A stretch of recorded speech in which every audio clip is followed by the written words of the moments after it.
on Netflix from 1993, Coneheads, starring Dan Aykroyd, Jane Curtin, is it?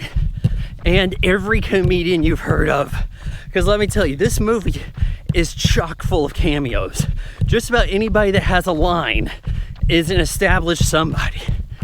Hell, even at one point, Ellen DeGeneres is a swim coach who has a couple lines, but doesn't so much as have a close-up. So anyhow, Coneheads is, it's not the first Saturday Night Live character spin-off movie, but boy, they put a lot of effort into this.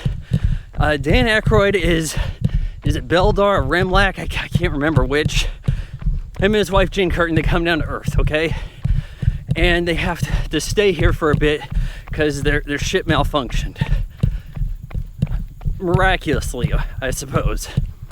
So as they have ship problems, they try to get accustomed to Earth life, but doing a very bad job of it.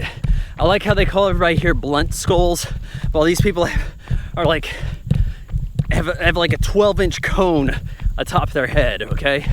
It was just a Saturday Night Live thing that got some steam. They had an odd way of doing everything. They'd say they're from France.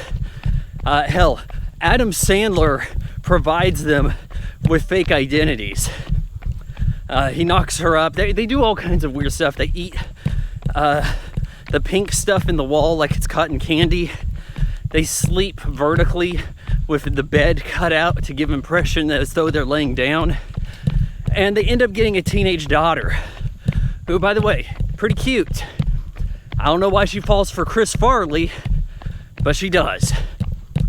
And yeah, Chris Farley, this is one of his bigger performances. I think at the time, this was the biggest role he had. It was little cameos in movies with Saturday Night Live alum. And boy, let me tell you, they jammed maximum amount of Saturday Night alum into this movie. But anyhow, eventually they have this signal device that allows them to communicate with the Conehead world. They say, hey, good news, we've come to pick you up finally. Immediately we're getting you. But they're being pursued by a couple of SNL alumni with immigration. Michael McKean butchered that, and David Spade, and they end up coming along for the ride back to the Conehead home planet.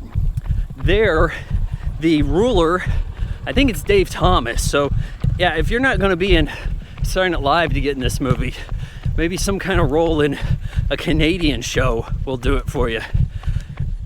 He decides that Dan Aykroyd has to fight some monster, which, by the way, Claymation 1993 looking pretty good too.